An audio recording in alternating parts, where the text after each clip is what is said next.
அனைவருக்கும் வணக்கம். பாரம்பரிய திருவள்ளுவர் குலவம்சம், பிரசன்ன ஜோதிடர் சுப மாரிமுத்து, திருப்பூரிலிருந்து இந்த பதிவு உங்களுக்காக. ஐயா வணக்கங்க ஐயா. வணக்கம் ஐயா. ஐயா, இப்போது மக்கள் சார்பாக ஒரு கேள்வி இன்றைக்கி நான் கேட்கலான்னு இருக்கேன். கேளுங்க ஐயா. ஐயா, அதாவது இந்த ஜாதகத்தில் முடக்கு இருக்கு, ஜாதகத்தையும் முடக்கிருச்சு, கண்டிப்பாக அதனால் வாழ்க்கையில் நிறைய பிரச்சனைகள் அப்படின்னு சொல்லி நிறைய பேர் கேட்குறாங்க. கண்டிப்பாங்க ஐயா. இந்த முடக்குங்கிறது என்னங்க ஐயா? அதற்கும் கர்மாவுக்கு ஏதாவது சம்மந்தம் இருக்காங்க ஐயா? ரொம்ப பற்றி சொன்னீங்கன்னா ரொம்ப உதவியாக இருக்குங்க. நல்ல கேள்விங்க ஐயா. இந்த கர்மாவே முதல் எங்கேருந்து வருது அப்படிங்கிறது தான் இப்போ நம்ம சொல்ல போகிறோம். இதுவரைக்கும் எத்தனையோ கருத்துக்களெல்லாம் நீங்கள் இந்த உலகத்தில் கேட்டிருப்பீங்க. ஆனால் இந்த பதிவில் நீங்கள் பொறுமையோடு இந்த கருத்தை ஒரு இனிமையோடு நிதானமாக கேட்டிங்கன்னா உங்களுடைய ஊழ்வினை கர்மா எங்கிருந்து உருவாச்சு, இதனுடைய இந்த கர்மானால் நாம் என்ன கஷ்டப்படுறோம், நாம் இந்த பூமியில் பிறக்கிறதுக்கு என்ன வரம் வாங்கி வந்தோம், நம்ம பாவ புண்ணியமெல்லாம் ஜாதக கட்டத்தில் போய் எப்படி எடுக்கிறது, நம்மளுடைய தோஷம்னு சொல்கிறோமே அந்த தோஷம் எப்படி கிரியேட் ஆகுது, நம்ம இந்த பூமியில் பிறக்கும்போது கொண்டு வந்த கர்மாவா, இல்லை கடவுளே நம்மளுக்கு ஒரு தண்டனையாக கொடுத்த கர்மாவா, இல்லை நம்ம இந்த பூமிக்கு வந்ததுக்கு அப்புறம் செய்த கர்மாவா, இதை எல்லாத்தையுமே நம்ம பொறுமையாக கேட்கணும்னா கண்டிப்பாக இந்த பதிவை நீங்கள் பொறுமையோடு கேளுங்க. உங்களுக்கு இதில் ஒரு பெரிய ஒரு ரகசியம் ஒன்று அடங்கியிருக்குது. அந்த ரகசியத்தை தான் இன்றைக்கி இந்த உலகத்துக்கு அரங்கேற்றம் பண்ணுறேன். இந்த முடக்கு நம்ம ஐயா கேட்டதில் ஒரு அற்புதமான ஒரு விஷயம் என்ன அப்படின்னு கேட்டிங்கன்னா, முடக்குங்கிறத அந்த காலத்தில் பெரிய திறமையை கட்டி போட்டு வச்சுட்டா நம்மனால் அது இயங்க முடியுமா? முடியாது இல்லைங்களா ஐயா? முடியாது. அப்போது அதே மாதிரி ஜாதக கட்டத்தில் நமக்கு வேண்டிய யோகத்தை கடவுளே நம்மளுக்கு நாம் செய்த பாவத்தினால அது முடக்கி வச்சிருச்சுன்னா அந்த பாவகத்தை அந்த ஜாதகர் அனுபவிக்க முடியுமா? அனுபவிக்க முடியாது. அப்போது அந்த அனுபவிக்க முடியாமல் வெளி உலகத்தில் போய் நம்ம தேடி போன பிறவியில் செய்த பாவத்தை இந்த பிறவியில் நீங்கள் தேடி கண்டுபிடிச்சி வாழ்க்கையில் நீங்கள் எப்போ மேலுக்கு வர்றது? அப்போது அந்த கர்மா 12 ராசி கட்டத்துக்குள்ள 27 நட்சத்திரத்தில் 9 கிரகங்களுக்குள்ள ஒரு பெரிய ஒரு ஆத்துமாத்துமான கர்மா, உங்கள் பூர்வ ஜென்ம கர்மா இதுக்குள்ளே எங்கேயோ ஒரு இடத்துல முடங்கியிருக்குது. இந்த முடக்க மட்டும் உங்கள் ஜாதகத்தில் நீங்கள் கண்டுபிடிச்சிட்டிங்கன்னா ஹைலைட்டாக வாழ்கிறதுக்கு, இந்த உலகத்தில் சுதந்திரமான வாழ்க்கை வாழ்கிறதுக்கு ஒரு மிகப்பெரிய பொக்கிஷம் உங்கள் ஜாதகத்துக்குள்ளேயே இருக்குது. அப்போது அந்த ஜாதகத்துக்குள்ளே நாம் போன பிறவியில் நம்ம கர்மா நாம் என்ன செய்திருப்போன்னு உங்களுக்குள்ளே பெரிய குழப்பம் இருக்கும்.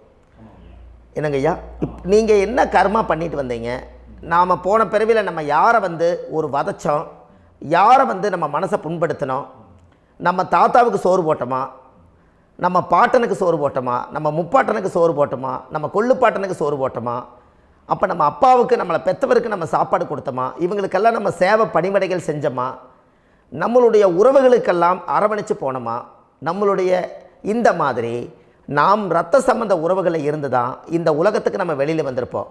அப்போது வெளியில் நீங்கள் நிற்கிறீங்க, அப்படியே மேலே போய் பார்த்தீங்கன்னா ஒரு 7 தலைமுறையில் ஒவ்வொருத்தரும் செய்த கர்மாவெல்லாம் நம்ம பிளட்டு ரிலேட்டிவாக இப்போ நீங்கள் கரண்ட்டில் இருக்கிறவங்க கிட்ட தான் டெபாசிட் பண்ணியிருக்கோம்.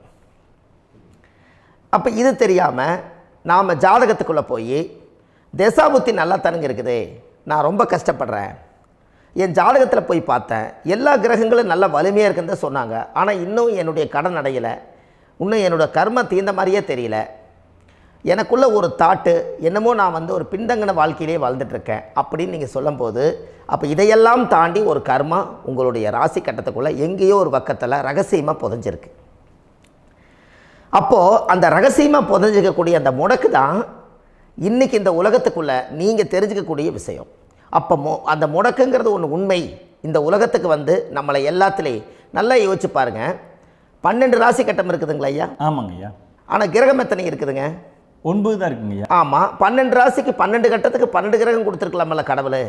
அப்போ ஏன் 3 கட்டத்தை மட்டும் எம்டி பண்ணி மீதி 9 கிரகத்தை வச்சுக்கிறாருன்னா, அப்போ நாம் செய்த 3 தலைமுறை கர்மாவுக்கு அது எந்த கட்டம் பிளாக் ஆகுதோ அந்த கட்டத்துக்குள்ளே ஏதோ ஒரு ரகசியம் இருக்கிறனால தானே எங்கேயோ ஒரு பக்கத்தில் நீங்கள் கண்டிப்பாக கர்மாவில் மாட்டுவீங்கிறது கடவுளே படைச்சு தானே இதை உருவாக்கியிருக்காரு. 12 ராசிக்கு 12 கட்டம் கொடுத்துருந்தா எங்கே நீங்கள் சுற்றி வந்தாலும் ஏதோ ஒரு வீட்டுக்குள்ளே போய் உட்காந்துக்கலாம். ஆனால் ஒரு வீடு சுத்தமாக இருக்குது, ஒரு வீட்டில் 4 கிரகம் இருக்குது, ஒரு வீட்டில் 3 கிரகம் இருக்குது, ஒரு வீட்டில் 5 கிரகம் இருக்குது, ஒரு 3 வீடு 4 வீடு காலியாக இருக்குது. அப்போ எங்கேயோ ஒரு ராசி கட்டத்துக்குள்ளேயே கடவுளுடைய கர்மா விளையாட்டு, அது ரகசிய விளையாட்டு தான். அப்போது இந்த இடத்துல தான் உங்கள் ஜாதகத்தில் முடக்கு இருக்குது. இந்த முடக்கை நீங்கள் எப்படியெல்லாம் அதை ஆராய்ச்சி பண்ணி கண்டுபிடிக்க முடியும் அப்படிங்கிற ஒரு விஷயத்தை தான் இன்றைக்கி நம்ம இந்த உலகத்துக்குள்ளே இதை நுழைக்க போகிறேன். இப்போ அப்பா செய்த பாவம்னு ஒன்று இருக்குமில்லங்க ஐயா, நம்ம அறியாத வயசில் தெரியாதல்ல, அப்பா செய்த பாவம்னு இருக்கும். அப்பாவுடைய சொத்து பிள்ளைக்குத்தானா, அப்பாவுடைய பாவம் பிள்ளைக்குத்தானே, என்னங்க ஐயா? சரி, அப்போ தாத்தா இருக்கிறாரு, தாத்தாவுடைய கர்மா உயில் எங்கே எழுதி வைக்கிறாருங்க? அப்போது மகனை விட்டுறாரு. அப்போ தாத்தா மாதிரியே முகம் இருக்குது, தாத்தா மாதிரியே அவருடைய நடை உடை பாவனை இருக்குது, அவர் தாத்தாவுடைய ஜீனு தான் அப்படின்னு இவர் சொல்லும்போது, அப்போ தாத்தாவுடைய சொத்து பேரனுக்கு சொந்தம்னா தாத்தாவுடைய பாவம் எங்கே போகுங்க? Very good. அப்போ அப்போது இந்த கர்மா எப்படி டிரான்ஸ்ஃபர் ஆகுதுன்னு உங்களுக்கு தெரியுதா? அப்போ நீங்கள் போன பிறவியில் அந்த தாத்தாவுடைய பேரனை நீங்கள் பிறக்கிறதுக்கு கர்மா உங்களை செயல்பட வச்சுருக்குது. அதனால் நீங்கள் தாத்தாங்கிறீங்க. அதனால் அந்த கௌரவமாக எங்கள் தாத்தா சம்பாரித்த சொத்து நான் தான் அனுபவிக்கணுங்கிற விதியை நீங்கள் உருவாக்கிறீங்க. அப்போது இந்த ஜாதகத்தில் அந்த ஊழ்வினை தோஷந்தான் ஏதோ ஒரு வழியில் உங்களை கர்மாவை செயல்படுத்துது. அதனால தான் இந்த ஜாதகத்தில் எந்த ஒரு முடக்கை எடுக்கிறதா இருந்தாலும் சூரியன் என்ற நட்சத்திரம் எதுவோ அந்த நட்சத்திரத்துக்கு எந்த வீடு முடக்காகுதோ அங்கே தான் உங்களுடைய கர்மா ஒளிஞ்சிருக்கும். இதுதான் உங்களுடைய பெரிய ஒரு பொக்கிஷமான ரகசியம். சரிங்க ஐயா, இப்போ இதில் நவகிரகங்கள் 9 இருக்கும்போது ஏன் சூரியனை மட்டும் நம்ம இதில் எடுத்துக்கணும்னு நீங்கள் சொல்கிறீங்க? நல்ல கேள்விங்க ஐயா. நீங்கள் கேட்டீங்க பார்த்தீங்களா, 9 நவகிரகம் இருக்கும்போது சூரியனை மட்டும், அந்த சூரியன் என்ற நட்சத்திரம் பிறக்கும்போது அந்த வீடு மட்டும் முடக்காகுன்னு நீங்கள் கேட்டீங்க இல்லையா?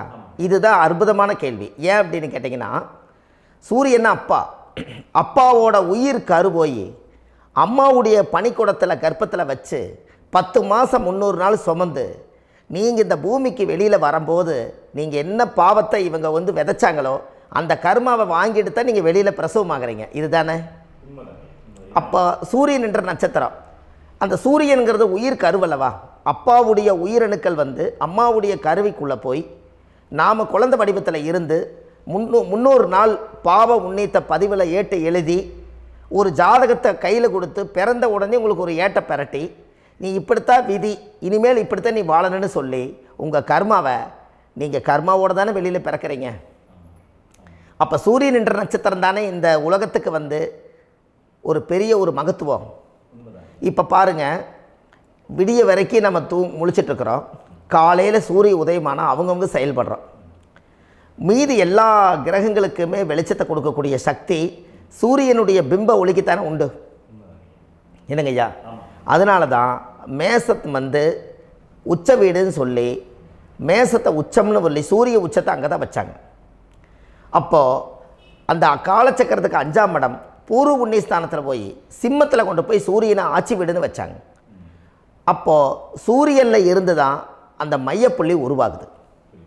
அப்போ உங்களுடைய ஜாதகத்தில் அந்த சூரியனாகப்பட்டவர் பிறக்கும்போது நீங்கள் உங்கள் ஜாதகத்தை நீங்கள் எடுத்துக்கங்க ஐயா.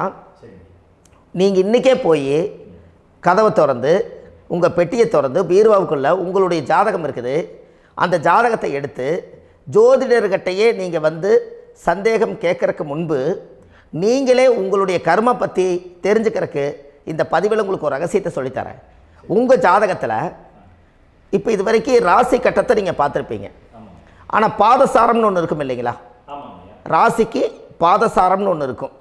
சூரியன் என்ன நட்சத்திரத்தில் இருக்குது, சந்திரன் என்ன நட்சத்திரத்தில் இருக்குது, செவ்வாய் என்ன நட்சத்திரத்தில் இருக்குது, புதன் என்ன நட்சத்திர காலில் நிற்குது, இதெல்லாமே அந்த சாரம் இல்லாத ஜோதிடம் சோரம் போய்விடும். அதனால் அந்த சாரத்தில் நிற்கிது பார்த்தீங்களா கிரகம், அதில் இப்போ நீங்கள் உங்களுடைய ராசி கட்டத்தை ஓப்பன் பண்ணுங்கள். இதில் ராசி கட்டத்தில் சூரியன் என்ற நட்சத்திரம்னு ஒன்று இருக்கும் இல்லைங்களா? அது எதுவாக வேணாலும் இருந்துட்டு போட்டோம். அந்த நட்சத்திரம் தான் நீங்கள் பிறக்கும்போது தாயுடைய கருவறைக்குள்ள கரு உருவான நட்சத்திரமே அதுதான். புரிஞ்சுங்களா ஐயா? பிறக்கும்போது நீங்கள் அந்த கருவுடைய நட்சத்திரம், அப்பா வந்து கருவை உருவாக்கி கர்மாவை விதைச்சது அந்த சூரியன் என்ற நட்சத்திரம் தான். அந்த வீட்டுக்கு தான் இந்த ராசி கட்டத்தில் உங்களுக்கு முடக்கு உருவாகுது. புரிஞ்சுங்களா ஐயா? அப்போது ஒரு ஜாதகத்தில் சூரியன் என்ற நட்சத்திரம் எதுவோ அதுதான் உங்களுடைய கர்மா நட்சத்திரம். இப்போ நம்ம பிறக்காதுக்கு முன்னாடி அப்பா கட்டத்தில் அந்த கர்மா டெபாசிட் ஆகிருக்கும். அதை ட்ரான்ஸ்ஃபர் எப்படி பண்ணுறாரு? அவருக்கு ஒரு கல்யாணம் வச்சு அவர் குடும்ப வாழ்க்கையில் வாழ்ந்து நம்மளோட உயிர் கருவை கொண்டு போய் ஊராம் பொண்ணை கல்யாணம் பண்ணி பொண்டாட்டின்னு எடுத்துக்கொண்டு அந்த பொண்டாட்டிங்கிற உரிமையாகி இவருடைய உயிர் கரு உருவாகி வாரிசுகள் வெளியில் வருது. அதானங்க ஐயா? அப்போது அந்த சூரியன் என்ற நட்சத்திரம் தான் இந்த உலகத்தில் ஒரு பிரம்மாண்டமான நட்சத்திரம். இந்த நட்சத்திரம் உங்கள் மனசுக்குள்ளே ஏதாவது இருந்துச்சுன்னா உங்கள் வீட்டில் ஏதாவது ஒரு நல்ல விஷயங்கள் நீங்கள் பண்ணுறதா இருந்தால் அந்த கர்மா நட்சத்திரம், சூரியனுடைய நட்சத்திரம் இருக்குது பார்த்தீங்களா, அந்த நட்சத்திரத்தில் எந்த ஒரு சேவைகளும் செய்யக்கூடாது. அதுதான் கர்மா. அதை போய் நீங்கள் ஆக்டிவேட் பண்ணி விட்டீங்கன்னா அது முன்னோர்களை வந்து நீங்கள் வந்து தொந்தரவு பண்ண மாதிரி. அந்த கர்ம நட்சத்திரம் தான் உங்கள் வாழ்க்கையில் அது புதஞ்சிருக்கிறதா. இப்போ குழந்தை பிறந்தாலோ, சீர் சீமந்தங்கள் நீங்கள் செய்கிறதாலோ, கல்யாணம் முக்கிறதுனாலோ, உங்கள் ஜென்ம நட்சத்திரத்தன்னைக்கு கல்யாணம் பண்ண வேண்டாம்னு சொல்லிக்கிறாங்கல்லங்க. உங்களுக்கு ஜென்ம நட்சத்திரத்துக்கு முன்னாடி உங்களை உருவாக்குன நட்சத்திரம் தான் ஜென்ம நட்சத்திரம். அப்போ சூரியன் என்ற நட்சத்திரம் அப்பாவுடைய ஜென்ம நட்சத்திரமாக அந்த ஊழ்வினை கர்மம் செயல்படுது. அப்போ அந்த முடக்கு யார் வழியில் வந்தது? முன்னோர்கள் வழியில் வந்தது. முன்னோர்கள் கட்டி வச்சது யாரைய? குலதெய்வத்தை. அப்போ அந்த குலதெய்வத்தை போய் சாமிக்கு போய் வீடு வாசல்லாம் வலித்து குலதெய்வத்தை போய் தேங்காய் பழம் பூ மாலை கல்கண்டு வாங்கி அர்ச்சனை பண்ணி ஒரு அன்னதானம் ஒன்று பண்ணிவிட்டு சாமிக்கு பொங்கல் வச்சு நைவேத்தியம் பண்ணிவிட்டு உங்கள் ஜாதகத்தை வச்சு பூஜை பண்ணிவிட்டு வாங்க. அதுக்கப்புறம் தான் உங்கள் கர்மாவை கண்டுபிடிக்கிறதுக்கு வழியே பிறக்கும். குலதெய்வத்தை வணங்காமல் கோவிந்தா கோவிந்தா என்று பல தெய்வத்தை வணங்கினாலும் பலனொன்றும் இல்லைன்னு அந்த காலத்தில் முன்னோர்கள் சொல்லி வச்சுக்கிறாங்களா இல்லைங்களா? அதனால் கண்டிப்பாக அதை கண்டுபிடிச்சி நீங்கள் அதுக்கு ஒரு நைவேத்தியம் பண்ணால் மட்டும்தான் முதல்ல உங்கள் 5ஆம் பாவம் முன்னோர்கள் அது வேலை செய்யும். குலதெய்வ ஆலயத்துக்கு போயிட்டு வாங்க. போயிட்டு வந்துட்டு இந்த கர்மவினை தோஷத்தை நிவர்த்தி பண்ணுறதுக்குண்டான சரியான பரிகாரத்தை நம்ம எடுப்போம்.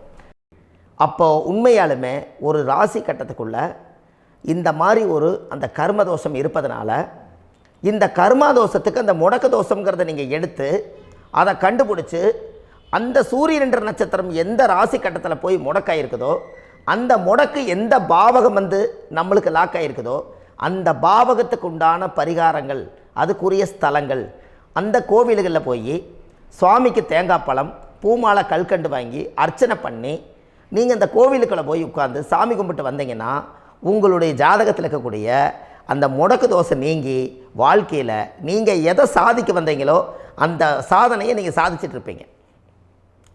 புரிஞ்சுங்களா ஐயா? ஏன் அப்படின்னா அந்த முடக்கு நட்சத்திரத்துக்குள்ளே தான் ஒரு தோஷம் இருக்குது. இப்போ அந்த காலத்தில் பாருங்க ஐயா, முன்னோர்கள் எல்லாம் நிறைய பேர் கோவில் கட்டி வச்சுட்டு போயிருக்காங்களா இல்லைங்களா? இந்த கோவில் எதுக்காக கட்டி வச்சுக்கிறாங்கன்னா அவங்க கட்டினவங்களுக்கும் அந்த முடக்கு தோஷம் இருந்திருக்குது. ராஜாக்கள் இருந்திருக்குது, மன்னர்கள் காலத்தில் இருந்திருக்குது, ஜமீன்தார் காலத்தில் இருந்திருக்குது. இப்போ அவங்களுடைய அமைப்புகள் எல்லாமே முன்னோர்கள் என்னமோ அறியாமல் தெரியாத தன்னடக்கம் இல்லாத ஒரு கர்மாவை இவங்க செஞ்சிட்டாலும் அதுக்குரிய பரிகார ஸ்தலங்களை கொண்டு போய் அந்த காலத்திலே ஜாதகம் பார்த்து நம்ம வந்து முன்னோர்களுடைய பாவத்தை, நாம் செய்த பாவத்தையும் தீர்த்துட்டு நமக்கு கீழே அடுத்த சந்ததிகள் அடுத்த தலைமுறைகள் வந்தாலும் இந்த கோவில்களுக்கு வந்து விளக்கு போட்டு சாமி கும்பிட்டு இந்த மண்ணை மிதிச்சிட்டு போனால் அன்னையோடு அந்த கர்மா தீருங்கிறது அந்த காலத்திலேயே முடக்க தோஷ பரிகாரத்தை கோவில் வழியில் அந்த காலத்தை திசை திருப்பி வச்சுருக்காங்க. அப்போ நீங்கள் கோவிலுக்கு போகாமல் கண்டிப்பாக இந்த பரிகாரத்தை நீங்கள் உடைக்க முடியாது. ஏன் உடைக்க முடியாதுன்னா இப்போ நீங்கள் எத்தனை வருஷம் வாழ்கிறீங்க ஐயா? 120 வருஷமே வச்சுக்கோங்க. சூரியன் திசை 6 வருஷம், சந்திரன் திசை 10 வருஷம், செவ்வாய் திசை 7 வருஷம், ராகு திசை 18 வருஷம், குரு திசை 16 வருஷம், சனி திசை 19 வருஷம், புதன் திசை 17 வருஷம், கேது திசை 7 வருஷம், சுக்கிரன் திசை 20 வருஷம். இப்போ நான் சொன்ன டோட்டலெல்லாம் கூட்டிங்கன்னா 120 வருஷம் வரும். இது ஒரு மனிதர் பிறந்து பூரண ஆயுளோடு வாழ்ந்தால் இந்த 120 வருஷம் வாழ்ந்தால் அவர் இந்த பூலோக பதவி விட்டு சிவலோக பதவி போயிடுவார். அதுக்கு பேர் தான் பூரண ஆயுள் என்று பொருள். அப்போ இந்த பூரண ஆயுளை வாழ்ந்தவருக்கு 120 வருஷம். கோயில் எத்தனை வருஷம் வாழுதுங்க ஐயா? கோயில் பழங்காலத்து கோயிலெல்லாம் எத்தனை வருஷம் வாழுதுங்க? 12 வருஷத்துக்கு கும்பாபிஷேகம். அது ஓகே, அது பரவாயில்ல. 12 வருஷத்துக்கு ஒருக்கா பழசை புதுப்பிச்சு கும்பாபிஷேகம் பண்ணி மறுபடியும் அதுக்கு பவர் ஊட்டி சக்தி ஊட்டி அதுக்கு உருவேற்றுறாங்க. நான் சொல்கிறது கோயில் 5000 வருஷம் 4000 வருஷம் பெரிய பெரிய சித்தர்கள், மகான்கள், ரிஷிமார்கள், யோகிகள், சித்தர்கள் இவங்களெல்லாம் போய் கோவில்லையே சிவனையும் பெருமாளையும் வழிபாடு பட்டுட்டு கோவில்லையே ஒரு ஓரத்தில் ஜீவசமாதி ஆயிட்டாங்கன்னு பழைய கால கோயிலில் சித்தர்கள் குடியிருக்காங்களா இல்லைங்களா? இருக்காங்களங்க ஐயா. அப்போது நாம் 120 வருஷம் வாழ்கிறோம், கோவில் 5000 வருஷம் வாழுது. எங்கே சக்தி அதிகமாக இருக்குன்னு சொல்லுங்க? கோவிலில் தாங்க ஐயா. கோயில் தான், அதில் ஒன்றும் மாற்றம் இல்லைங்களே. கோயில் தாங்க ஐயா. அப்போ கோவிலில் தான் அந்த சக்தி இருக்குது நீங்கள் சொல்கிறீங்க. அப்போ உங்களுடைய கர்மாவை உடைக்கிறதுக்கு 120 வருஷம் பெருசா 5000 வருஷம் பெருசான்னு சொல்லுங்கள்? 5000 தாங்க. அப்போ 5000 வருஷம் உள்ள அலைகள் வந்து எத்தனை அந்த சிவனுக்கு இப்போ ஒரு சிவன் கோயிலே உங்களுக்கு முடக்கு தோஷத்துக்கு ஒரு கோயில் வருதுன்னு வச்சுக்கோங்க. அந்த கோவிலில் எத்தனை முடக்குகளுக்கு உண்டான கோவில்கள், எத்தனை பழங்களை ஊற்றி சாமிக்கு அபிஷேகம் பண்ணியிருப்பாங்க, எத்தனை பால் கூட ஊற்றிருப்பாங்க, பன்னீர், தேன், இளநீ, மஞ்சள் நீர், திருமஞ்சனம், அபிஷேகம், பொங்கல், நைவேத்தியம் இத்தனையும் செஞ்சு அந்த சிவனை வந்து சிவனாக பார்த்து அந்த கருவறைக்குள்ளே ஒரு கிராணங்கள் வரும்போதும் கூட பாதுகாப்பு பண்ணி வச்சு நல்ல சக்தியோடு அந்த கருவறையை புத்தியோடு அவங்க வேலை செஞ்சு அந்த காலத்தில் வச்சுருக்காங்களா இல்லைங்களா? அப்போது நம்ம வீட்டை அவ்வளோ சுத்தமாக வச்சுருக்க முடியுமா? என்னதான் வாஸ்து இருந்தாலும் முடியாது இல்லைங்களா? அப்போது அவ்வளவு ஒரு பவர்ஃபுல்லான கோவில் அந்த முடக்கு தோஷத்துக்குள்ளே ரகசியமாக அந்த கோயில் அடங்கியிருக்குது. உங்கள் ஜாதகத்துக்குள்ளே உண்மையாலுமே ஊழ்வினை கோயில், கர்மவினை கோயில் அதுக்குள்ளே இருக்குது. அந்த ஜாதகத்தை கணிச்சு பார்த்தா கரெக்டாக உங்களுடைய ஜாதகத்தில் அப்பாவுடைய கருவறையிலேருந்து உயிர் உருவாகிற நேரத்தில் இருந்து இப்போ வரைக்கும் நீங்கள் கரண்ட்டில் வாழ வரைக்கும் அந்த கர்ம கூட வர்றதை ஒரே ஒரு இடத்துல போனால் மட்டும்தான் விட்டுட்டு வர முடியும். அது எந்த வீடு அப்படின்னு கேட்டால் உங்களுக்கு வந்து அப்பாவுடைய கர்மா வழியில் போய் அந்த கோவில் பழையகால கோயில், பழையகால தெய்வங்கள், அந்த கோவில் தான் உங்கள் ஜாதகத்துக்குள்ள ரகசியமாக இருக்கும். அது ஏன் இந்த பதிவில் உங்களால் சொல்ல முடியாது அப்படின்னா, இந்த பதிவில் ஏன் உங்க சொல்ல முடியாதுன்னா உங்கள் ஜாதகம் தெரியாமல் என்ன கோயிலை நீங்கள் சொல்லுவீங்க? இப்போ பொதுவாக ஒரு நட்சத்திரத்துக்கு ஏதோ ஒரு கோவிலை அவங்க சொல்லி நீங்கள் போயிட்டு வரீங்கன்னு வச்சுக்கோங்க. ஆனால் அது வேலை செய்யலைன்னா நம்மளுக்கு என்னங்க இவ்வளோ கஷ்டப்பட்டு போய் அதை பலனடையிலேன்னு கேள்வி கேட்டக்கூடாது. உங்கள் ஜாதகத்தை நீங்கள் கொண்டாங்க, உங்கள் டேட் ஆஃப் பர்த் டயத்தை போட்டு ஜாதகத்தை கணிச்சு நீங்கள் சூரியன் என்ற நட்சத்திரத்துக்கு உங்களுடைய கர்மவினை கோவில் யார், உங்களுடைய முடக்கு யார், ஊழ்வினை தோஷத்துக்கு உண்டானவர் யார், தாய் வழி கர்மா யார், தந்தை வழி கர்மா எது, நீங்கள் பிறக்கும்போது வந்த கர்மா என்ன, இது எல்லாம் கணிக்காமல் பொதுவாக ஒரு கோயிலில் போய் நீங்கள் பாட்டுக்கு சாமி கும்பிட்டு வந்தால் பலன் எப்படி கிடைக்கும்? கண்டிப்பாக கிடைக்காதுங்க ஐயா. என்னங்க ஐயா? அது தெரிஞ்சு பண்ணாதான் சரியா? ஒரு டாக்டர்கிட்ட போகிறீங்க, என்னை அப்படியே ஸ்கேன் பண்ணி ஒரே ஒரு மாத்திரை கொடுங்கன்னு கேட்டால் டாக்டர் கொடுப்பாருங்களா? அவர் என்ன பிரச்சனை இருக்குதோ அதை முதல்ல கண்டுபிடிச்சி ஸ்கேன் பண்ணி பார்த்து ரிப்போர்ட் எடுத்து அது மூலியமாக தான் கொஞ்சம் எடுத்து ஐயா உங்களுக்கு இந்த பிரச்சனை, இதுக்கு தீர்வுக்கு இதுக்கு உண்டான மெடிசன், இது இப்படித்தான் சாப்பிடணும்னு அது முறையாக சொல்லி அந்த உயிர் வாழ வைக்கிறாரு டாக்டர். அவர் ஒரு தெய்வ வடிவத்தில். கரெக்டுங்களா ஐயா? அப்போ உங்களோட கர்மா எங்கே செயல்படுது அப்படின்னா, இந்த முடக்க நீங்கள் இந்த பதிவில் தெரிஞ்சுக்கங்க. அதுக்குரிய நட்சத்திரம் என்னன்னு தெரிஞ்சு வச்சுங்க. உங்கள் ஜாதகத்தில் சூரியன் என்ற நட்சத்திரத்தை எடுத்துக்கங்க. அந்த வீட்டுக்கு முடக்க இந்த பதிவில் எந்த வீடு லாக் ஆகிருக்குதுங்கிறத நான் உங்களுக்கு இந்த வீட்டில் சொல்கிறேன். அந்த வீட்டு நீங்கள் பாருங்கள், உங்களுடைய லக்கணத்துக்கு அது எந்த வீடு. இப்போ லக்கணத்துக்கு ஒரு 7வது வீடுன்னே வச்சுக்கோங்க. அப்போ லக்கணத்துக்கு 7வது வீடே முடக்கு. அப்படி ஒரு முடக்கு ஆகிப்போச்சுன்னா ஒரு ஜாதகத்தில் லக்கணம் தான் 1, 7ஆம் இடம்ங்கிறது மனைவி ஸ்தானம். ஒரு ஆணுடைய ஜாதகத்துக்கு 7ஆம் இடம் தான் மனைவி. அவருக்கு நல்ல மனைவி அமையாமல் ஆடம்பரம் இருந்தும் வீடு அரண்மனை மாதிரி இருந்தும் அந்த மனைவியை ஒரு சந்தோஷமாக அவர் அனுபவிக்க முடியாது. புரிஞ்சுங்களா ஐயா? சந்தோஷமாக அனுபவிக்க முடியாது. ஏன் அப்படி? 7ஆம் இடத்துல தான் அவரோட கர்மா உட்கார்ந்துருக்குது.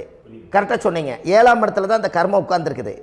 அப்போ அந்த 7ஆம் இடத்துல இருக்கக்கூடிய அந்த கர்மா போன பிறவியில் நீ மனைவிக்கு சோறு போடாமல் மனைவியை கட்டி வச்சு அடிக்கிறதும், மனைவியை துன்புறுத்துறதும், அந்த மனைவி இருக்கவே இன்னொரு வாழ்க்கைக்குள்ளே போகிறதும், இங்கே வாழ வேண்டிய தாம்பத்திய சந்தோஷத்தை கொண்டு போய் இன்னொரு இடத்துல கொடுக்கறதும், தெரிஞ்சிருந்தே நம்மளுடைய மனசுக்குள்ளே திருடுத்தனமாக வாழ்கிறதும், இது எல்லா கர்மாவும் போன பிறவியில் நாம் செய்த ஊழ்வினை கர்மா தான் உங்கள் ஜாதகத்தில் 7ஆம் இடம் முடக்கு. அப்போ அந்த 7ஆம் இடம் முடக்கா இருந்துச்சுன்னா கண்டிப்பாக உங்கள் ஜாதகத்தில் நீங்கள் என்ன அனுபவிச்சிட முடியும்? நல்ல நண்பர்கள் கிடைக்க மாட்டாங்க, நல்ல ஒரு பார்ட்னர்ஷிப் அமையாது, நல்ல ஒரு நட்பு வட்டங்களில் எதையும் அனுபவிக்க விடாது, ஒரு அங்கீகாரமான உறவுகளில் போய் நம்ம ஸ்ட்ராங்காக நிற்க முடியாது. 7ஆம் இடம் என்பது தாம்பத்திய வாழ்க்கை, பூர்த்தி இல்லாத வாழ்க்கையாக இருக்கும். இப்படியெல்லாம் அந்த ஜாதகத்தில் ஒரு பொதுவாக ஒரு ஜாதகத்தில் 7ஆம் பாவம் முடக்காயிட்டால் இந்த கர்மாவை அவர் அனுபவிச்சுக்கிட்டே இருப்பார்.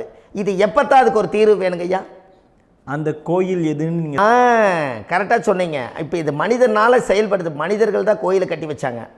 தெய்வத்தை விட ஒரு காலத்தில் மனிதர்களுக்கு மகிமை ஜாஸ்தி. ஏன்னா சாதாரண ஒரு மண் பூமியாக இருந்த இடத்த மனிதர்கள் தான் கோயில் கட்டி ஒரு மகிமைப்படுத்தி புண்ணியம் பண்ணி வச்சாங்க. மனிதர்களுக்கு சக்தி அதிகம்தான், ஆனால் பிரபஞ்சத்துக்கு அதை விட சக்தி அதிகமல்லவா? ஐயா, நீங்கள் கோவிலுக்கு போய் அந்த கர்மா உடைக்கிறதுக்கு கோவிலில் சக்தி இருக்குது, ரைட்டு. ஆனால் நம்ம வீட்டுக்கும் கோயிலுக்கும் ஒரு மிகப்பெரிய தொடர்பு என்னென்னா, அந்த கோயில் கட்டுறவங்க எல்லாமே பழைய காலத்து கோயிலெல்லாம் பாருங்கள், பஞ்சபூதத்தை வச்சு கட்டியிருப்பாங்க.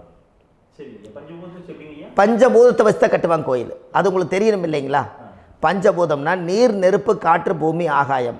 இந்த பஞ்சபூதத்தினுடைய சக்திகள் எல்லாம் ஒரே நேர்கோட்டுக்கு என்னைக்கு வருதோ அன்னைக்கு தான் அந்த கோவிலுடைய பாலக்கால் போட்டு 1000-2000 வருஷம் நிலச்சி நிற்கிறது. காரணம், இந்த பிரபஞ்சத்தில் பஞ்சபூதம் எப்படி நிலச்சி நிற்குதோ அதுபோல் 5000 வருஷம் நிற்கிறதுக்கு அந்த பஞ்சபூத சக்தி வச்சு தான் சாமி சிலையை பிரதிஷ்டை பண்ணி வச்சுருப்பாங்க. அதனால தான் இந்த கோயில்கள் எல்லாம் 5000 வருஷமாயும் எத்தனையோ கிராணங்களை எல்லாம் தப்பிச்சிருக்கிறதுக்கு காரணம்.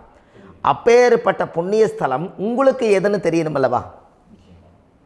என்னங்க ஐயா, அப்பேற்பட்ட புண்ணிய ஸ்தலம் உங்களுக்கு எதுன்னு தெரிஞ்சால் தானே நீங்கள் போய் செய்ய முடியும், இல்லாட்டி கண்டிப்பாக தெரியாது. அப்போ இந்த முடக்கு தோஷத்தை கடவுள்கிட்ட கொண்டு போய் ஒப்படைக்கணும். நாம் பிறக்கும் போது கொண்டு வந்த கர்மாவை நாம் இருக்கும் காலத்தில் கொண்டு போய் இந்த கர்மாவை சுத்தப்படுத்தி, நீங்கள் பாவ ஆத்மாவை இந்த பூமியில் பிறந்து பூலோகத்தில் எல்லா புண்ணியத்தையும் செஞ்சுட்டு இந்த பூலோகத்தை விட்டு நீங்கள் போகும்போது புனித ஆத்மாவாக போகணுன்னா உங்கள் கர்மாவை கொண்டுட்டு போகாதீங்க, கர்மாவை நிவர்த்தி செய்யுங்க.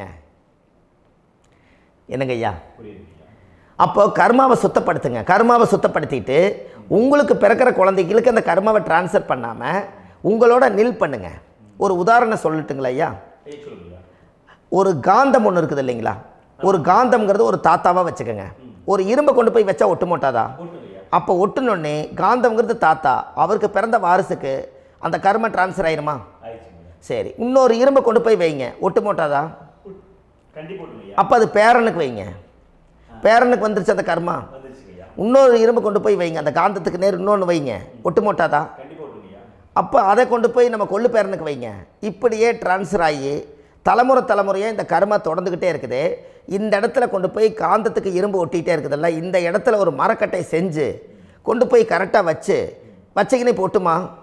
அந்த மரக்கட்டையை கொண்டு போய் வைக்கிறவர் யார்? மரக்கட்டை வச்சுட்டு அடுத்த வாரிசு புனிதமாக பிறந்துட்டு அந்த மேலே இருக்கிற கர்மாலாம் இந்த அடுத்த இதுக்கு வராதல்ல.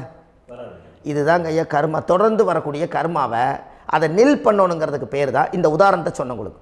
அப்போ நாம் இந்த பூலோகத்தில் நம்ம ஒரு தாயுடைய கருவறையில் இருந்து தொப்புள் கொடி அறுக்கும் நேரம் நாம் என்ன கர்மாவை வாங்கி வந்திருந்தாலும் அதையெல்லாம் ஆராய்ச்சி செய்து ஜாதகத்தில் முழுமையாக கண்டுபிடிச்சி ஒரு காலம் இல்லைனாலும் ஒரு காலம் நம்ம நல்லா இருக்கிறதுக்காக, நம்ம வாரிசுகள் எல்லாம் நலமடைஞ்சு வளமடைஞ்சு வர்றதுக்காக இந்த கர்மா தோஷத்தை கரெக்டாக கண்டுபிடிச்சி சரியான கோவிலுக்கு போய் நீங்கள் கர்மாவை நிவர்த்தி பண்ணி அங்கே பூஜை புனஸ்தானங்கள், சகசரநாம பூஜைகள், ஓமங்கள், வழிபாடுகள் இதெல்லாம் நீங்கள் செஞ்சு உங்களுடைய பாவத்தை எல்லாம் கழித்து உங்கள் ஜாதகத்தவே யோகமாக மாற்ற முடியும். கண்டிப்பாக மாற்ற முடியும். ஏன்னா நம்ம யாரை நம்பி செய்கிறோம்? சரியான கடவுள்கிட்ட வழிகாமிக்க போகிறோம். அப்போ கடவுள் பொய்யாயிருவாரா? ஐயா, நம்ம அதாவது அந்த காலத்தை சொல்லுவாங்க, சத்தியுள்ள சாமி கும்பிட்டு புத்தி உள்ள உள்ளே பெக்கணும்னு சொன்னாங்க. 16 வதபதன்னு பெக்கலை, எல்லாம் அறிவோடு பெற்றாங்க. அதனால் எல்லாமே தாய் தந்தைகள் பேச்சை கேட்டாங்க. அன்றைக்கி எல்லாருமே தாய் தந்தைகளுக்கு தூணாக நின்னாங்க. அப்போ அந்த காலத்தில் சத்தியுள்ள சாமி கும்பிட்டு புத்தி உள்ள உள்ளே பெக்கணும்னு சொல்லி அன்றைக்கி அறிவோடு பெற்று இந்த கர்மாவை ஆளுக்கு ஒரு கர்மாவை டிரான்ஸ்ஃபரை பிரித்து எல்லாரும் சுத்தப்படுத்தினாங்க. இன்றைக்கி நம்ம ஒரு குழந்தை 2 குழந்தை பெற்று வச்சுருக்கோம். அவங்களுக்கே இவ்வளவு கர்மா வந்துருச்சுன்னா இந்த குழந்தைகளுக்கு என்னைக்கு இந்த கர்மாவை போய் கண்டுபிடிச்சி நீங்கள் எப்போ சரி பண்ணுவீங்கன்னு. அப்போ இந்த வாழ்க்கையில் ஏதோ ஒரு பிரபஞ்ச சக்தி நம்மளை அறியாமல் என்னமோ ஒரு இயக்கத்தில் கொண்டு போய் விட்டுருச்சுங்களா? அப்போ இனிமேலாவது இந்த கர்மாவில் இருந்து கண்டிப்பாக நம்ம நிவர்த்தி ஆகணும்னு சொன்னால் இந்த முடக்கு தோஷத்தை யாரெல்லாம் கண்டுபிடிச்சி இந்த ஊழ்வினை கர்மாவில் இருந்து நாம் கருவறையில் சுமக்கும் போது 10 மாதம் நீங்களாம் என்னென்ன நினச்சிருப்பீங்க? அதாவது கருவறைக்குள்ள கருப்பாக ஒரு பிண்டம் இடப்பக்கம் கிடக்கையில் இந்த பூமிக்கு வரும்போது நீங்கள் என்னென்ன நினச்சிருப்பீங்க? இந்த பிறந்ததுக்கு அப்புறம் வந்து தான் அம்மா தெரியுது, அப்பா தெரியுது, தாத்தா தெரியுது, பாட்டி தெரியுது, இந்த உலகத்தில் கண்கொள்ளாத காட்சிகள் எல்லாம் தெரியுது, எல்லாம் தெரியுது. ஆனால் 10 மாதம் உங்கள் வாழ்க்கையில் நீங்கள் இருக்கும்போது நீங்கள் என்னென்னலாம் நினச்சி இந்த பதிவில் இறைவன் கொடுத்தாரோ அதையெல்லாம் அனுபவிக்கத்தான் வந்தீங்க. அதுக்கு இடையில இருக்கிறதான கர்மா. இந்த ஒரு விஷயம் உங்களுக்கு கிடச்சிருச்சுன்னா நீங்கள் எல்லாருமே ராஜயோகமாக பிழைப்பீங்கள்ல. இதில் ஏழை பணக்கார யாரையுமே சொல்ல வரல. அவங்க பிறக்கும்போது புண்ணியத்தை பொறுத்து தான் போன ஜென்மத்தில் நம்ம என்ன புண்ணியங்கள் பண்ணி வச்சோமோ அந்த புண்ணியத்தில் இன்றைக்கி நல்லா வாழ்கிறாங்க. ஒருத்தர் கேட்டார், என் ஜாதகத்தில்ங்க எங்கூட படித்தவர் இடம் வாங்கிட்டார், வீடு வாசல் கட்டிட்டார், தொழில் பண்ணிட்டார், நல்லா இருக்கார், ஆனால் நான் இன்னும் அப்படியே தான் இருக்கிறேங்கன்னு ஒருத்தர் கேட்டார். அதுக்கு ஒரு கருத்து என்னென்னா, டேட் ஆஃப் பர்த் ஒன்று தான், டைம் ஒன்று தானே வச்சுக்கோங்க. அவங்க அப்பா செஞ்ச புண்ணியம் வேறு, நீங்கள் செஞ்ச பாவங்கள் வேறு. அவர் செஞ்ச புண்ணியத்தினால அவருக்கு எல்லாமே முன்னாடி கிடைக்குது. நீ கர்மாவெல்லாம் கழிச்சிட்டீங்கன்னா பின்னாடி கிடைக்க போகுது. இதில் மற்றவங்களை பற்றி வேற்றுமையாக நினைக்கிறதுல எந்த ஒரு இதுவுமே இல்லை. அப்போ ஒருத்தர் பார்த்து ஒருத்தர் வாழ வேண்டாம். உங்களுடைய சுய அறிவை வச்சு இந்த பூலோகத்தில் இந்த பூமியில் நீங்கள் 4 தெரிஞ்சு நல்ல விதமாக கற்றுக்கிட்டு இந்த உலகத்தில் சிறப்பாக வாழ கற்றுக்குங்க. அதுக்கு அந்த ஊழ்வினை தோஷத்தை கண்டுபிடிங்க. உங்களுக்குன்னு ஒரு முடக்கு இருக்குதுங்கிறத இன்றைக்கி நீங்கள் எழுதி வைங்க. அதை எப்படியாவது கண்டுபிடிங்க, அதை தேடுங்க. ஒரு முறை நீங்கள் ஜாதகத்தை கொண்டு வாங்க. அந்த ஜாதகத்தை கொண்டு வந்து உங்கள் பாவகத்தில் எத்தனாம் பாவம் முடக்காயிருக்குதுன்னு பாருங்கள். அந்த பாவகம் முடக்காயிருச்சுன்னா உங்கள் வாழ்க்கையில் அதிலிருந்து உங்களால் வெளியில் வரவே முடியாது, கண்டிப்பாக வர முடியாது. அதை நீங்கள் கண்டுபிடிச்சா மட்டும்தான் நீங்கள் மேலே வர முடியும். ஏன்னா நிறைய பரிகாரங்கள், பூஜைகள், யாகங்கள், ஓமங்கள் எல்லாம் செய்து வச்சும் கூட அந்த கர்மவினைக்கு உண்டான கோவிலுக்கு போய் அந்த 5000 வருஷ பழமை வாய்ந்த தெய்வத்துக்கிட்ட போய் நீங்கள் முறையிட்டு விளக்கு போட்டு உங்கள் கர்மத்தை எல்லாம் நான் நீ தான் தீர்த்து கொடுக்கணும்னு சொல்லி நம்பிக்கையோடு நீங்கள் போய் அந்த சரணாகதி அடையிறீங்க பாருங்கள், அங்கே தான் உங்கள் கர்மாவை எடுத்து விடுறாரு. அப்போ இந்த ரகசியம் உங்களுக்கு வேணுமல்லவா? அப்போ உங்கள் ஜாதகத்தில் எங்கே முடங்கி இருக்குது, அதுக்குரிய கோவில்கள் எல்லாம் என்ன, அதுக்கு தான பரிகாரம் என்ன, அதுக்கு நீர் பரிகாரம் என்ன, யாத்திரை பரிகாரங்கள் என்ன, நீங்கள் வீட்டில் இருந்தே செயல்படுத்தக்கூடிய பரிகாரங்கள் என்ன, பரிகாரம் கோவிலுக்கு போய்த்தான் நடக்குமா, இல்லை நாம் வீட்டில் வச்சு வணங்குறதுனால நடக்குமா, நாம் செய்யக்கூடிய தர்ம பரிகாரங்கள் என்ன, தான பரிகாரங்கள் என்ன, இப்படி பல விதமாக இருக்கிறனால உங்கள் ஜாதகத்துக்கு எந்த மாதிரி பரிகாரம் கனெக்ட் ஆகுதுங்கிறது தெரியணும். இது தெரியாமல் கண்டிப்பாக உங்களால் செயல்படுத்துறது ரொம்ப கஷ்டம். இதனால் இதை நீங்கள் தெரிஞ்சுக்கணும்னா இப்போ நம்ம பாருங்கள், நீங்கள் அந்த தெரிஞ்சுக்கிட்டாலே உங்கள் வாழ்க்கையில் ஒரு டைம் தான் நீங்கள் தெரிஞ்சுக்க போகிறீங்க. உங்களுடைய கர்மா என்ன, நீங்கள் எங்கே செயல்பட்டு போயிட்டுருக்கிறீங்க, உங்கள் போகிற பாதை சரியா இல்லை அந்த பாதையில் முள்ளு கல் இருக்குதா, இது எல்லாம் உங்களுக்கு தெரியலனா இந்த முடக்கை கண்டுபிடிக்கக்கூடிய சக்தி வாய்ந்த இந்த கர்மாவை நிவர்த்தி பண்ணுறதுக்கு வழிகள் இருக்குது. அதனால் நீங்கள் கண்டிப்பாக இந்த முடக்கை தெரிஞ்சுக்கணும். இந்த முடக்கு ராசினா என்ன, உண்மையாலுமே உங்கள் வாழ்க்கையில் நீங்கள் தெரிஞ்சு இனிமேல் உங்கள் வாழ்க்கையில் இதுவரையிலும் கர்மாவுக்குள்ளேயே கஷ்டப்பட்டீங்க, வழி தெரியாமல் கண்ணை கட்டி காட்டில் விட்ட மாதிரி இருந்தீங்க, இனி அப்படி இருக்க வேண்டாம்.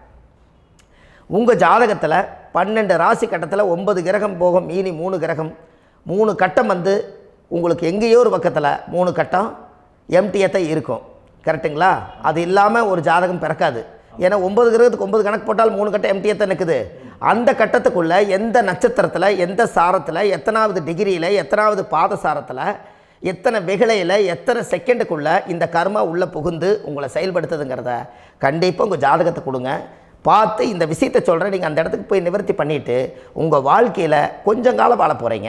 பாருங்கள், பிறந்ததுலேருந்து 20 வருஷத்துக்குள்ளே இளமையாக வாழ்கிறீங்க, குழந்தையாக வாழ்கிறீங்க. 20லேருந்து 40 வயசுக்குள்ளே தான் உங்களுக்கு ஒரு பொண்ணை பார்த்து கல்யாணம் பண்ணி ஒரு கரு உருவாக்குறீங்க. அதுக்கப்புறம் 40லேருந்து 60க்குள்ளே குழந்தை பெற்று கடமை முடிச்சிடுறீங்க. 60 வயசுக்கு மேலே ரிட்டையர்ட் ஆகிடுறீங்க. இந்த 20க்கும் 60க்கும் இல்லாத 20லேருந்து இந்த 40 வயசுக்குள்ளே உங்களோட தேடல் என்னவோ அது வாழ வேண்டிய சுகபோகமான வாழ்க்கை எல்லாமே அந்த 40க்குள்ளே தான் இருக்குது. இந்த 40க்குள்ளே இருக்கக்கூடிய வாழ்க்கையை இந்த கர்மா தெரியாமல் காலத்தை வீணாக்க வேண்டாம். வாழ வேண்டிய வயசில் நீங்கள் வாழணும். அதுக்குரிய கர்மாவை நீங்கள் சுத்தப்படுத்துங்க. எப்படியெல்லாம் நீங்கள் சந்தோஷமாக வாழ்கிறீங்கன்னு எனக்கு ஒரு தகவல் கொடுங்க. வேறு லெவலில் நீங்கள் இருப்பீங்க. கண்டிப்பாக இந்த பதிவில் உங்களுக்கு நான் இந்த விஷயத்தை கொடுக்க போகிறேன். இந்த முடக்கு நட்சத்திரங்கள் என்ன அப்படிங்கிறத இந்த பதிவில் நீங்கள் ஒரு நோட் ஒன்று எடுத்துக்கோங்க, குறித்து வச்சுக்கோங்க. இதில் இருந்து அவங்கவுங்களுக்கு முடக்கு நட்சத்திரம் என்னங்கிறத இந்த பதிவில் நான் உங்களுக்கு கொடுக்குறேன். இந்த வீடு தான் அது முடக்குங்கிறத சொல்கிறேன். இதையெல்லாம் நீங்கள் தெரிஞ்சு உங்கள் ஜாதகத்தவே நீங்கள் முடக்கு எடுத்து கண்டிப்பாக உங்கள் வாழ்க்கையில் நீங்கள் நல்லா இருப்பீங்க. அதுக்கு ஒரு நோட் எடுத்து வச்சுக்கோங்க. இது வரைக்கும் கர்மாவை பற்றி நம்ம பேசினோம். உங்கள் ஜாதகத்தில் சூரியன் என்ற நட்சத்திரத்துக்கு தான் முடக்குன்னு சொன்னீங்களே, எந்த வீடுங்கிற ரகசியத்தை இன்றைக்கி நம்ம எல்லோரும் தெரிஞ்சுக்கலாமா? இத்தனை காலமாக நீங்கள் தெரிஞ்சுக்காத ஒரு ரகசியத்தை இன்றைக்கி உங்கள் ஜாதக கட்டத்தில் நீங்களே முடக்க கண்டுபிடிச்சி அதுக்குண்டான பலனை தேட போகிறீங்க. அந்த தேடல் தான் உங்களை கொண்டு போய் உட்கார வைக்க போகுது. ஒரு உதாரணம், உங்கள் ஜாதகத்தில் பாதசாரம் இருக்குது அல்லவா? அந்த பாதசாரத்தில் சூரியன் என்ற நட்சத்திரம், சூரியன் நின்ற நட்சத்திரம் பாதசாரத்தில் கரெக்டாக எடுங்க. சூரியன் என்ற நட்சத்திரம், சித்திரை நட்சத்திரத்தில் சூரியன் நின்றுட்டா கும்பம் தான் உங்கள் வீட்டுக்கு முடக்கு. அப்போ காலச்சக்கரத்துக்கு அது 11, அது மூத்தவருடைய வீடு. அப்போ மூத்த சகோதரர்களை முடக்கி வச்சுக்கிறீங்க நீங்கள். கும்பம் என்பது ஒரு குடம், பானையில் காசு போட்டு வைக்கிற இடம் முடக்கானா நம்மளுக்கு காசு தங்காது. சனி என்பது சித்தப்பா வழி பங்காளியுடைய உறவோ சித்தப்பா வழியோட உறவுகளோ நம்மளுக்கு நிலச்சி நிற்காது. இப்படியெல்லாம் அந்த கும்ப வீடு முடக்கா இருந்தால், கும்பம் என்பது லாபஸ்தானம், இந்த லாபத்தை அது முடக்கி வச்சுருக்குது. அப்போ இது எல்லாத்தையும் நீங்கள் ரிலீஸ் பண்ணோன்னா அந்த முடக்குக்கு உண்டான கர்ம பரிகாரத்தை பண்ணி அந்த தோஷத்தை எல்லாம் நீங்கள் கழிச்சாச்சுன்னா அன்னையோடு உங்கள் வாழ்க்கையில் ரொம்ப நல்லா இருப்பீங்க. இந்த கர்மாவிலேருந்து நீங்கள் முதல் வெளியில் வரணும். அதுக்குரிய பரிகாரங்களை இந்த ஜாதகத்தில் எடுப்போம். முதல் இதுக்குண்டான வேலையை நம்ம செய்வோம். சித்திரை நட்சத்திரத்தை இது வரைக்கும் நீங்கள் பார்த்துக்கிட்டு இருந்தீங்க. அடுத்தது சுவாதி நட்சத்திரத்தை பற்றி அடுத்த பதிவில் நம்ம பார்ப்போம். நம்ம ஆன்லைன்லேயே ஜாதகம் பார்க்குறோம். உங்கள் date of birth, time, place கொடுத்தீங்கன்னா போதும். உங்களுக்கு ஜாதகத்தை கணிச்சு ஃபோன்லேயே உங்களுக்கு கர்ம ராசி கண்டுபிடிச்சி உங்களுக்கு உண்டான கர்ம பரிகாரத்தை சொல்லி உங்கள் வாழ்க்கையில் ஒரு வெளிச்சத்தை கொண்டு வர்றதுக்கு என்றைக்கும் உங்களுக்கு உறுதுணையாக இருப்பேன். நீங்கள் கண்டிப்பாக இந்த பதிவுகள் எல்லாம் இது உங்களுக்காகத்தான். இது அதிகாலை நேரத்தில் பிரம்ம முகூர்த்தத்தில் இந்த பதிவை உங்களுக்கு முழுமையாக சமர்ப்பணம் பண்ணுறேன். இதை கற்று இதை வழி நடத்தி இதைய எப்படியெல்லாம் இந்த முடக்க கண்டுபிடிச்சி இப்படியெல்லாம் பேச வச்சு அழகு பார்க்க நம்ம முன்னோர்களுடைய ஆசீர்வாதமும் இந்த முடக்க கண்டுபிடிச்ச குருமார்களும் அவங்களுடைய குடும்ப பாரம்பரிய வம்சாவளிகளும் எல்லாருமே நல்லா இருக்கணும். அதுக்காக இந்த நேரத்தில் நான் அடியேன் சுப மாரிமுத்தாக இருந்து திருப்பூர்லேருந்து இந்த பதிவை உங்களுக்கு நான் கொடுக்குறேன். கண்டிப்பாக இந்த முடக்கு கோயிலுக்கு, இந்த முடக்கு தோஷத்துக்கு உண்மையான பரிகாரங்கள், எளிமையான பரிகாரங்கள் நீங்களே வாழ்க்கையில் செஞ்சு ஆதிகால பரிகாரங்கள் உங்கள் மனசுக்குள்ளே இருக்குது. அதை செயல்படுத்தினா மட்டும் போதும், வாழ்க்கை எங்கேயோ போயிடும். கண்டிப்பாக ஒரு முறை உங்கள் ஜாதகத்தை அனுப்பி வைங்க, உங்களுக்கு நான் பார்த்து பலன் சொல்கிறேன். இன்றைக்கி நான் கொடுத்த பதிவுகள் எல்லாம் உங்களுக்கு ரொம்ப பயனுள்ளதாக இருந்திருக்கும். உங்களுக்கு இது வரைக்கும் எத்தனையோ கர்ம வினைகளை பற்றி தெரியாமல் இருந்திருப்பீங்க. இந்த பதிவில் நிறைய கேட்டு தெரிஞ்சுக்கிட்டீங்க. இதெல்லாம் வாழ்க்கையில் ரொம்ப முக்கியமான பரிகாரங்கள், எளிமையான பரிகாரங்கள். நேராக நீங்கள் கடவுளைத்தான் கெட்டியாக பிடிக்க போகிறீங்க. அந்த பரிகாரங்கள் எல்லாம் செஞ்சு அதிகாரமாக வாழ்ந்து இந்த பூலோகத்தில் நல்ல சிறப்பாக வாழ்கிறதுக்கு இந்த பரிகாரம் உங்களுக்கு ரொம்ப யூஸ்ஃபுல்லாக இருக்கும். கண்டிப்பாக இந்த பதிவை செய்யுங்க. நம்ம பாரம்பரிய திருவள்ளுவர் குல வம்சம், பிரசன்ன ஜோதிடர் சுப மாரிமுத்து, திருப்பூரில் இருக்கேன். 30 ஆண்டு காலமாக நம்ம ஜோதிடம் பார்த்து கொண்டு இருக்கிறோம். இவ்வளவு காலமாக எத்தனையோ ஆயிரக்கணக்கான மக்களுக்கு நம்ம ஜோதிடம் பார்த்து வழிகாட்டி நிறையா மக்களுக்கு நிறைய சேவைகள் செஞ்சுருக்கேன். நிறைய கோயில் கட்டி வச்சுருக்கேன், கும்பாபிஷேகங்கள் பண்ணி வச்சுருக்கேன், அன்னதானங்கள் நிறையா பண்ணி வச்சுருக்கேன், புண்ணிய யாத்திரைகள் நிறைய போய் வந்திருக்கேன். மக்களுக்காகவே நான் உங்களுக்கு உழைக்க தயாராக இருக்கேன். இந்த ஜோதிடம் என்னுடைய ஒரு பாரம்பரியமாக என்னுடைய அப்பா, தாத்தா, முன்னோர்கள் இதெல்லாம் எங்களுடைய குலத்தொழில் இது. அதனால் நாங்கள் பாரம்பரியமாக திருவள்ளுவர் குல வம்சம்.